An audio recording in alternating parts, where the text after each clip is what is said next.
a des jeunes inutiles, des jeunes qui ne servent à rien. Amen. Un exemple de jeune qui ne sert à rien. Tu veux jeûner pour quelqu'un qui est hospitalisé, pour que Dieu lui donne la vie.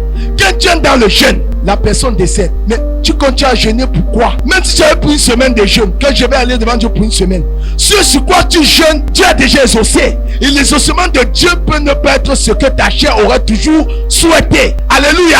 Et si quelqu'un m'entend, ça ne sert à rien que tu vas devant Dieu pour un jeûne et à peine il t'a écouté, tu continues à jeûner. Non. Ça c'est un jeûne inutile, c'est un jeûne charnel. Alléluia. Quand tu es dans le jeûne, il faut être sensible à l'Esprit de Dieu. C'est quoi Dieu aimait toujours appeler David l'homme selon son cœur.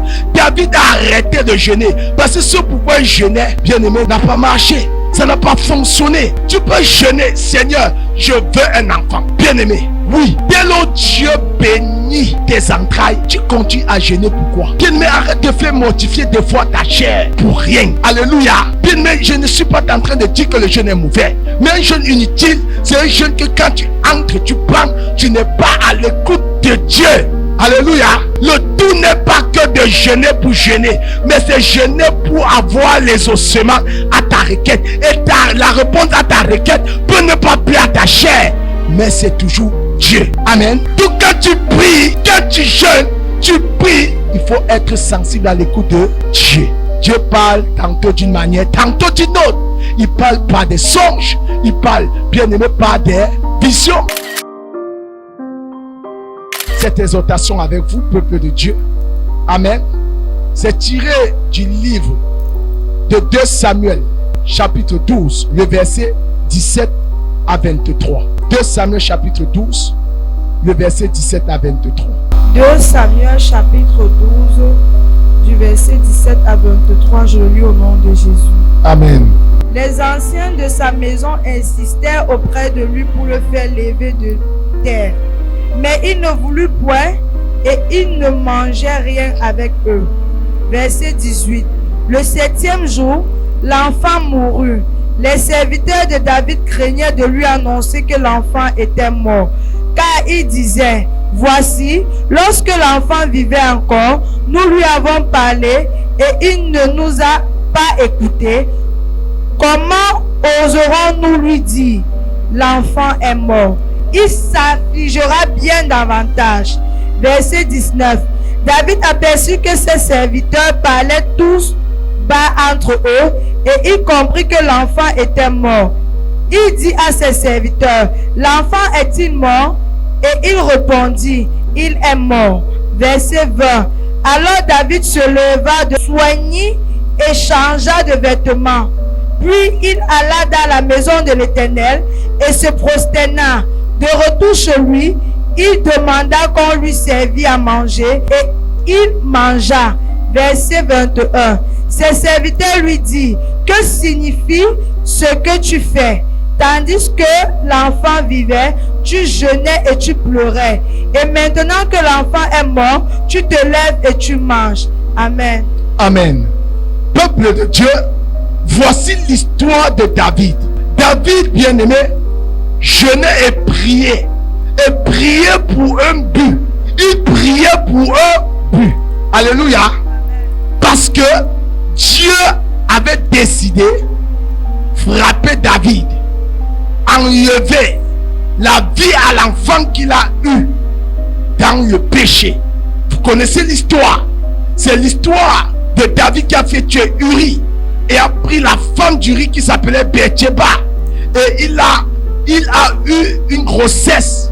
Il y a eu une grossesse, bien aimé, au sorti de cette relation impudique.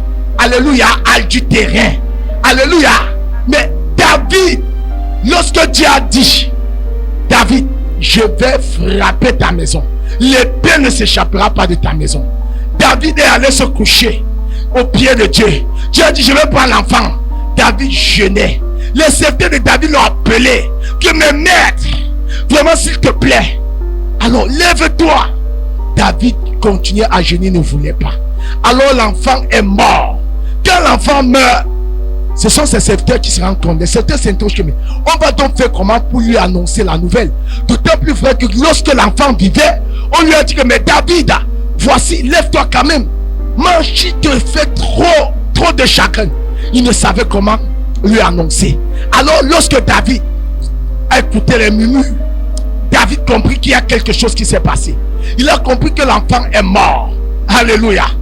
Alors bien-aimé, ce que je veux que tu retiennes de ça, de cette portion d'écriture, c'est que quand David a appris que l'enfant est mort, David a arrêté le jeûne. Alléluia. Bien-aimé, il y a des jeûnes inutiles, des jeûnes qui ne servent à rien. Amen. Un exemple de jeûne qui ne sert à rien. Tu veux jeûner pour quelqu'un qui est hospitalisé, pour que Dieu lui donne la vie. Quand tu es dans le jeûne, la personne décède. Mais tu continues à jeûner, pourquoi? Même si tu avais pour une semaine de jeûne, que je vais aller devant Dieu pour une semaine, ce sur quoi tu jeûnes, Dieu a déjà exaucé. Et l'exaucement de Dieu peut ne pas être ce que ta chair aurait toujours souhaité. Alléluia. Et si quelqu'un m'entend, ça ne sert à rien que tu vas devant Dieu pour un jeûne et à peine il t'a écouté, tu continues à jeûner. Non, ça c'est un jeûne inutile, c'est un jeûne charnel. Alléluia. Quand tu es dans le jeûne, il faut être sensible à l'esprit de Dieu. C'est quoi Dieu aimait toujours appeler David l'homme selon son cœur. David a arrêté de jeûner parce que ce pourquoi il jeûnait, bien aimé, n'a pas marché. Ça n'a pas fonctionné. Alléluia. Mais il devait encore se mortifier le corps. Pourquoi? Hello. Et si quelqu'un m'entend, tu peux jeûner. Seigneur, je veux un enfant. Bien aimé, oui. Dès lors Dieu bénit tes entrailles, tu continues à jeûner. Pourquoi? Tu lui donnes des actions de grâce. Alléluia. Parce qu'il t'a déjà exaucé. David a compris l'exaucement de Dieu. C'est pourquoi il a dit à ses serviteurs que, mais attendez, les serviteurs t'ont dit, mais tu te lèves, tu te laves, tu manges. Mais toi tu es même comment? David a dit, mais attendez, ce pourquoi je jeûnais est déjà arrivé. Je jeûnais que l'enfant ne meurt pas. Maintenant qu'il est mort, si je continue le jeûne, est-ce que j'irai vers lui et il se lèvera? Non. Est-ce que si je l'appelle, il va m'écouter? Non. Alors j'arrête le jeûne. Amen. Bien, mais arrête de faire mortifier des fois ta chair pour rien. Alléluia. Bien, mais je ne suis pas en train de dire que le jeûne est mauvais. Mais un jeûne inutile, c'est un jeûne que quand tu entres, tu prends, tu n'es pas à l'écoute de Dieu. Alléluia. Dieu peut même dire, frère, entrons dans un jeûne de 21 jours en tant qu'église pour un but. Peut-être c'est pour renverser les esprits de mort. Dès lors on entre, Dieu dit stop. Pourquoi? Parce qu'il voulait voir l'état de notre cœur. Est-ce que nous sommes prêts à l'écouter? Est-ce que tu es prêt à l'obéir? Alléluia. Le tout n'est pas que de jeûner pour jeûner, mais c'est jeûner pour avoir les ossements à ta requête. Et la réponse à ta requête peut ne pas plaire à ta chair, mais c'est toujours Dieu. Amen. Est-ce que quelqu'un m'entend? Donc arrêtez de faire des jeûnes inutiles. Tu entres, la chose est d'arriver. Tu continues encore, tu jeûnes. C'est pourquoi que tu jeûnes? C'est pour qui? C'est pour quel but?